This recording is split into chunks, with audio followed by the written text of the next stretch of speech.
17 janvier 2010, les news de Pépette.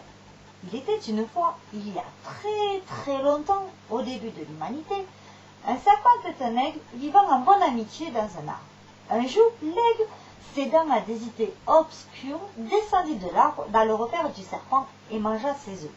Le serpent, fou de colère, le jeta dans un trou pour se venger.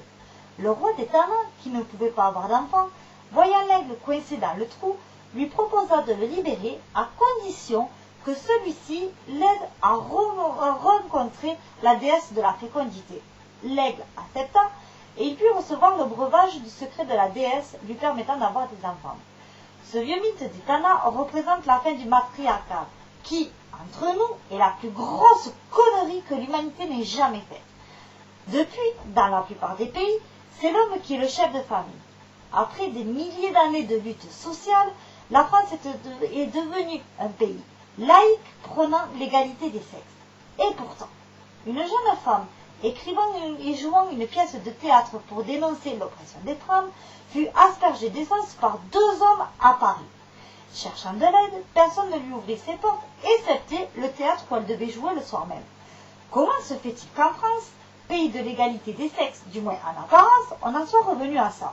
En effet, quand une femme ose prendre la parole afin de dénoncer le retour de ses tartuffes, elle se fait huer, insulter, violenter, voire tuer, quelle que soit sa religion ou son identité. Je pensais que la France était un pays libre, laïque et ouvert, mais ce n'est plus le cas. Mais que nenni! Oh ben voilà, le vilain réflexe de Pavlov qui revient. Coca-Cola prend trop de place dans la tête des gens. On en revient à des extrémités que l'on ne voit que dans des États dits non démocratiques ou avec des systèmes religieux. La victoire sociale devrait être la plus forte contre ces idées arriérées. Il serait temps que tout le monde en prenne conscience. Que devient notre devise liberté, égalité, fraternité? N'oublions pas l'histoire. N'oublions pas cette force qui a uni nos ancêtres dans la douleur et la souffrance contre l'obscurantisme des religions afin de faire évoluer et d'améliorer nos vies. Bon allez, on se décourage pas, hein? Prenez-vous par la main. Dansons la carmagnole, vive le son, vive le son. Dansons la carmagnole, vive le son du canon.